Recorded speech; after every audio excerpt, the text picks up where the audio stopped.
বন্ধুরা মিলে গিয়েছিলাম শেরপুরে গজনি অবকাশে। তো এখানে একটা মজার বিষয় ঘটে গেল, সেটা আপনাদেরকে এখনই জানাচ্ছি। তো গজনি ঘোরা শেষে আমরা গিয়েছিলাম হচ্ছে বোট রাইডিংয়ের জন্য। তো এইখানে আমার বন্ধুরা বলতেছিল বোট নাকি তারা এমনিতেই রাইড করতে পারবে। আমি তাদেরকে বলতেছিলাম না, এটার জন্য টিকিট লাগে।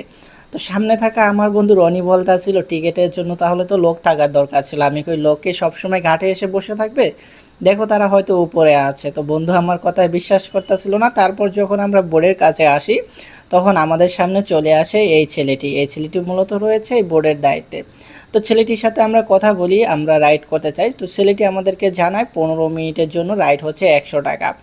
কিন্তু দেখা যাচ্ছে এখন কিন্তু অফ সিজন, কোনো লোকই নাই, সবগুলো বোট এখানেই বসে আছে। তো আমি ছেলেটিকে বললাম হচ্ছে যেহেতু তোমার এখন কোনো অফ সিজন, কোনো লোক নাই, যেহেতু আমরা বন্ধুরা হুটহাট করে প্ল্যান বানাইছি, তার কারণে হঠাৎ করে চলে আসলাম। ছেলেটিকে বললাম ঠিক আছে আমরা 50 টাকা দিব, দাও আমরা একটু রাইড করি। ছেলেটি বলল না, 50 টাকা হবে না, আপনারা যদি রাইড করেন তাহলে আপনাদেরকে 100 টাকায় দিতে হবে। আমি ছেলেটিকে বললাম তোমার বোট যদি আমরা রাইড নাও করি তারপরেও কিন্তু 15 মিনিট এইখানেই থাকবে, কেউ কিন্তু রাইড করবে না তোমার অনেকগুলা বোট।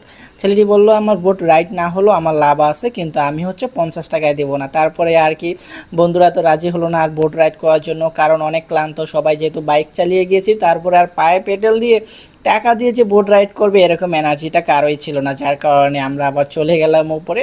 তো উপরে যাওয়ার পরে আমরা কিন্তু নিরিবিলি একটা পরিবেশ পাইছি, সেখানে বেশ কিছুক্ষণ গল্প করলাম, আড্ডা করলাম। তারপরে কিন্তু আমরা আবার আমাদের গন্তব্যে ফিরে আসলাম। এর পর্বে আরও অনেক ভিডিও রয়েছে যেগুলো আপনারা হয়তো আরও নেক্সট পার্টগুলোতে দেখতে পাবেন। পেজটা সবাই ফলো দিয়ে রাখবেন, আর ভিডিওটা আপনাদের কেমন লাগছে অবশ্যই কমেন্টে মন্তব্য একটু জানাবেন।